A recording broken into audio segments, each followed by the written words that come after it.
Нурлат белән бергә 8 район. Күз семинар киңәшмәсендә катнашучыларга башта берничә төзелеш объектында булырга тәкъдим ителде. Бу Мамык авылында төзелүче балалар бакчасы, ЗАГС бүлеге урнашачак бина һәм балалар сәнгать мәктәбе.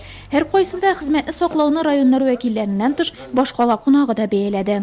Замечание, конечно, таптык инде без бір ай буенча бу нәрсәләрне бетергә кирәк. И задача Нурлат буенча шундый, чтобы Нурлат районы бу нәрсә үрнәк булырга тиеш. Глава Алмас Ахметшин, ул элек замминистры булып эшләде. Ул как раз бу направление охрана труда буенча бик зур ихтирам бирде. И минем уйлаемча, бу вопрослар буенча Нурлат районында 19 елда уже полностью тәртип булырга тиеш. Үрнәк булыр өчен агымдагы ел башыннан диярлек Нурлат төзелеш объектларында хезмәтне саклауны район җитәкчелеге өстенлекле бурыч итеп куйды. Семинар киңәшмәне район башлыгы Алмас Әхмәтшин шундый сүзләр белән башлады. Вектор движения будет задан, не ждать, когда произойдет несчастный случай, а потом эти последствия пытаться как-то закрыть, а нужно хотя бы шаг на опережение сделать. А если 2, 3, 4 шага сделать, еще лучше. Республика төзелеш тармагында хезмәтне саклауның торышы семинарда киң яктыртылды. 2010 елдан башлап тармактагы бәхетсезлек очраклары 3 тапкыр кимәгән. Иң җәрәхәтле өлкә саналган төзелештә узган елны 136 кеше имгәнгән, 7се һәлак булган. Татарстан Республикасындагы Дәүләт хезмәт инспекциясының Әлмәт бүлеге җитәкчесе чыгышы да уйланырлык.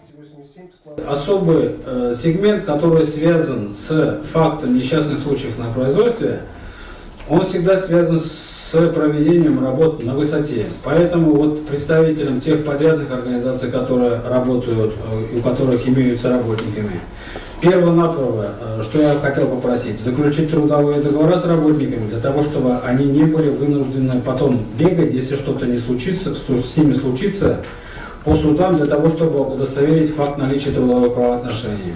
Бер карасаң хезмәтне саклау өлкәсендә тәртип салу әлләни кыен да түгел. Моның өчен үз вакытында хезмәт шартларын махсус бәяләү үткәрергә һәм эшчеләрне индивидуаль саклану чаралары белән тәэмин итәргә. Алар турында семинарда гамәли яктан бик аңлаешлы җиткерелде. Инновацион каскалар, битлекләр, аяк киемнәре һәм башка җайланмаларны күргәзмәдә карау мөмкинлеге тудырылды.